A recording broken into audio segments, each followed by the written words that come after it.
आज का वीडियो है मुगल काल शाहजहां। शाहजहां का जन्म शाहजहां का जन्म 5 जनवरी 1592 ईस्वी लाहौर में मारवाड़ के राजा उदय सिंह के यहाँ हुआ था। शाहजहां का पुकारू नाम खुर्रम था। खुर्रम की उपाधि जहांगीर ने दिया था। जहांगीर शाहजहां के पिता थे। इसने भी 22 वर्ष राजगद्दी पर सिंहासन किया। ये 1605 से 1627 ईस्वी में जहांगीर ने राजगद्दी का पालन किया। जब जहांगीर की मृत्यु होती है तो शाहजहां दक्षिण में था, जिसके कारण शाहजहां का राज्याभिषेक 1628 ईस्वी में हुआ। शाहजहां का जो कार्यकाल था 1627 से 1658 था। शाहजहां के पिता का नाम जहांगीर, माता का नाम जगत गोसाई। जगत गोसाई जोधपुर के शासक राजा उदय सिंह की बेटी थी। जहांगीर ने जब मेवाड़ का सफलता पाया था तो पहले तो शाहजहां का नाम खुर्रम था, लेकिन जब मेवाड़ की सफलता जहांगीर को मिला तो 1615 में खुर्रम को शाह की उपाधि दी। फिर अहमदनगर की जब संधि 1617 में की तब वही खुर्रम को शाहजहां की उपाधि मिला। शाहजहां की सौतेली मां नूरजहां बिल्कुल ये नहीं चाहती थी कि शाहजहां सिंहासन पर बैठे, परंतु शाहजहां साजिश को समझते हुए 1622 ईस्वी में आक्रमण किया। नूरजहां का जो भाई आसफ खां था वो अपनी बेटी की शादी शाहजहां से करवा दिया था। यह शादी 1612 ईस्वी में संपन्न हुआ था। तो 1612 ईस्वी में आसफ खां की बेटी अर्जुमंद बानो बेगम से शाहजहां की शादी हुई, जिसे शाहजहां ने प्यार से मुमताज कहकर बुलाते थे। राजगद्दी आसफ खां ने अपने दामाद शाहजहां को राजगद्दी पर बैठाने के लिए जितने भी दावेदार गद्दी के थे सभी की हत्या कर दी। यानी शाहजहां के ससुर ने आसफ खां ने जितने भी दावेदार गद्दी के उत्तराधिकारी थे सभी की हत्या कर दी। हत्या हो जाने के बाद शाहजहां अकेला बचा, तब उसने राजगद्दी पर बैठा। शाहजहां ने अर्जुमंद बानो बेगम को प्यार से मुमताज कहकर बुलाते थे। मुमताज के कुल 14 संतान थे। 14 संतान में से मात्र 4 पुत्र और 3 पुत्री सिर्फ बची, बाकी सभी की मृत्यु हो गई। जिसमें पहला पुत्र दारा सिको था, जिसका जन्म 1615 में, सूजा, फिर मुराद बख्श, इसका जन्म 1624 में हुआ था। औरंगजेब का जन्म 1618 में हुआ।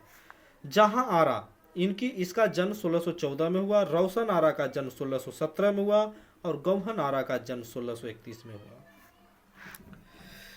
जब मुमताज का 14वां संतान होता है तो इस समय मुमताज को बहुत प्रसव पीड़ा होता है, बहुत दर्द होता है, जिसके कारण बुरहानपुर में मुमताज की मृत्यु हो जाती है। यानी प्रसव पीड़ा के कारण मुमताज की मृत्यु 1631 ईस्वी में हो जाती है। सम्राट बनने के बाद शाहजहां ने उसे मलिका ए जमानी की उपाधि दी थी। किसे? मुमताज को। पहले तो मुमताज को एक बाग में बुरहानपुर में ही दफनाया गया। मृत्यु के बाद मुमताज को सबसे पहले बुरहानपुर में ही दफनाया गया, लेकिन बाद में उनके अवशेषों को आगरा के यमुना के किनारे दफनाया गया। शाहजहां ने अपनी पत्नी मुमताज के यादगार में एक बहुत विशाल महल बनाया था, जिसका नाम ताजमहल था। अपनी पत्नी मुमताज के यादगार में शाहजहां ने ताजमहल को आगरा में बनवाया था। इसका साम्राज्य विस्तार देखिए। 1633 ईस्वी में शाहजहां ने अहमदनगर को जीतकर मुगल साम्राज्य में मिला लिया।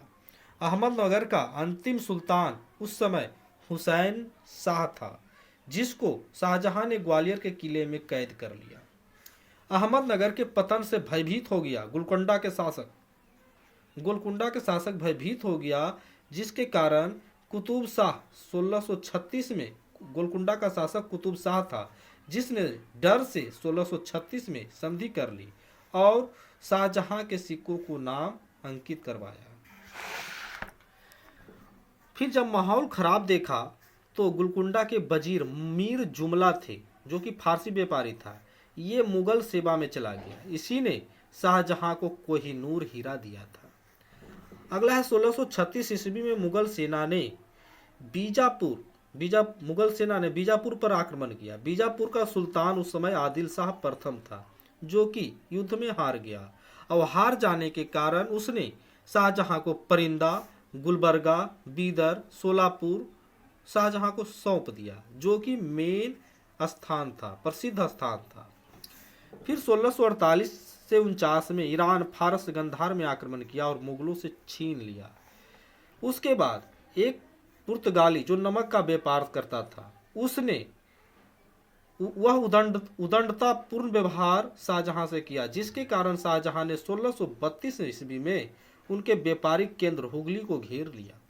उसके बाद विद्रोह होता है, पुत्र जुझारू सिंह बुंदेला 1628 ईस्वी में विद्रोह होता है, शाहजहां से विद्रोह किया 1628 ईस्वी में जुझारू सिंह बुंदेला, शाहजहां से विद्रोह किया। और वीर सिंह बुंदेला, जुझारू सिंह बुंदेला वीर सिंह बुंदेला का बेटा था।